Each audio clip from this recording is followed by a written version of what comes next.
ለዘመናት በኢትዮጵያ ምድር አንድ እጅግ አስገራሚ እንቆቅልሽ ነበረ። በወርቅ ላይ ተኝቶ መራብ። ከእግራችን ስር ተቀብሮ የኖረው እጅግ ግዙፍ የማዕድን ሀብታችን እንደ ሀገር እድል ሳይሆን እንደ እርግማን ተቆጥሮ ከርሟል።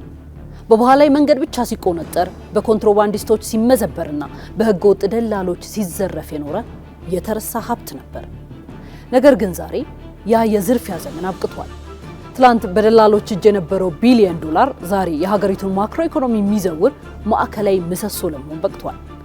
እንዴት በአጭር ጊዜ ውስጥ የማዕድን ዘርፉ ከዳር ተገፍቶ ወደ ብሔራዊ ካዝና ማዕከል ሊመጣ ቻለ? የጠቅላይ ሚኒስትር አብይ አህመድ ያለንን ጸጋ ማጠን እንጠቀም የሚለው የመደመር እሳቤ መሬት ላይ ሲወል በቢሊዮን የሚቆጠር ዶላርን ከኮንትሮባንድ እንዴት ወደ ልማት ቀየረው? ይህ ለኢትዮጵያ ኢኮኖሚያዊ ሉዓላዊነት ምን ትርጉም ይኖረዋል? ቆይታችን የማዕድን ዘርፉን የትንሣኤ ጉዞና የቢሊዮን ዶላሮችን ሚስጥር በጥልቀት ይመረምራል።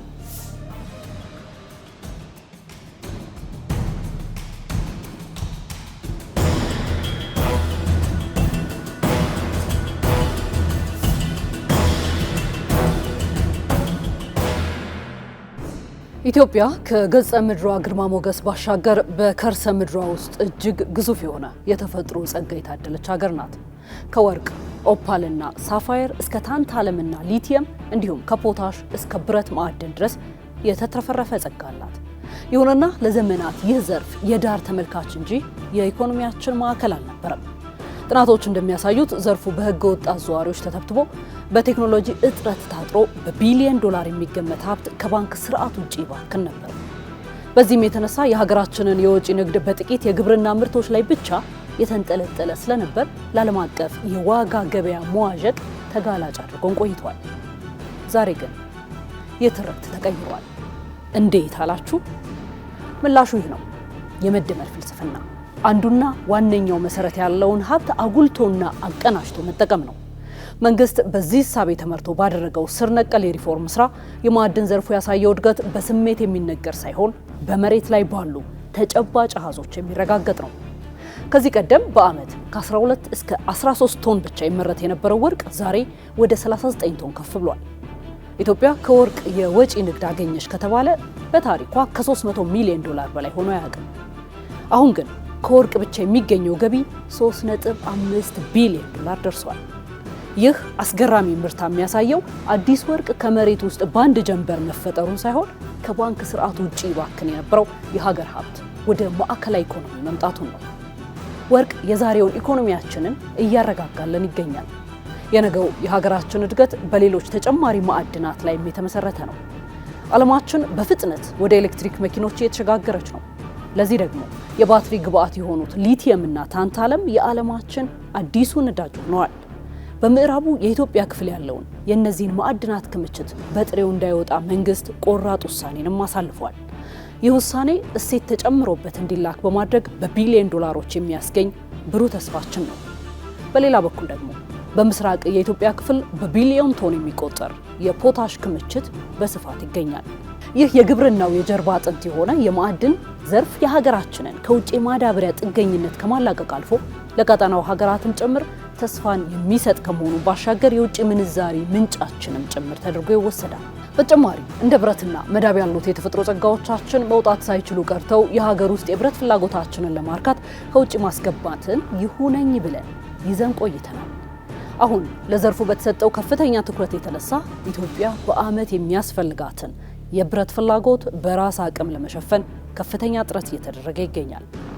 የማዕድን ዘርፍ እጅግ ሰፊ እንደመሆኑ መጠን ኢትዮጵያ ካላት እምቅ ሀብት አኳያ እጅግ በርካታ የስራ ዕድልንም እየፈጠረ ነው። ለአብነትም የጉባ ብስራቶች ከሆኑት የነዳጅና የተፈጥሮ ጋዝ ፕሮጀክቶች፣ የማዳበሪያ ፕሮጀክቶች፣ የሲሚንቶ ፋብሪካዎች እንዲሁም የጎልድ ማይኒንግ ኩባንያዎች ብቻ የሚፈጥሩት የስራ ዕድል ዘርፉን እጅግ ሰፊ ያደርገዋል። ጠቅላይ ሚኒስትር ዶክተር አብይ አህመድ በተደጋጋሚ እንደሚያስገነዝቡት የኢኮኖሚ ሪፎርሙ ማዕከል ብተናን ማስቀረትና ሀብትን ማሰባሰብ ነው። ይህ ሽግግር በሁለት ምሰሶዎች ላይ የቆመ ነው። አንደኛው በቅርቡ የተደረገው የውጭ ምንዛሬ ማሻሻያ በጥቁር ገበያና በመደበኛው ገበያ መካከል የነበረውን ልዩነት በማጥበቡ አምራቾች ምርታቸውን ለብሔራዊ ባንክ እንዲያስረክቡ አድርጓል። ሁለተኛው ማዕድናትን በጥሬ ከመላክ ይልቅ በሀገር ውስጥ የማጥራት ስራ ተጀምሯል። ለምሳሌ የዓለም አዲሱ ነዳጅ የሆኑት ሊቲየም እና ታንታለም በጥሬው እንዳይወጡ የተወሰነው ቆራጥ ውሳኔ የዚህ አንደኛው ማሳያ ነው። በዚህም ሳቢያ በአሁኑ ወቅት የማዕድን ዘርፉ ከጠቅላላ የሀገሪቱ የውጭ ንግድ ገቢ ውስጥ 45 ከመቶ በላይ የሚሆነውን ድርሻ እንዲይዝ አስችሎታል። ታዲያ ይህ ሀብት ወደ ካዝናው እንዴት ሊገባ ቻለ የሚለው ጥያቄ መሰረታዊ ሆኖ እናገኘዋለን።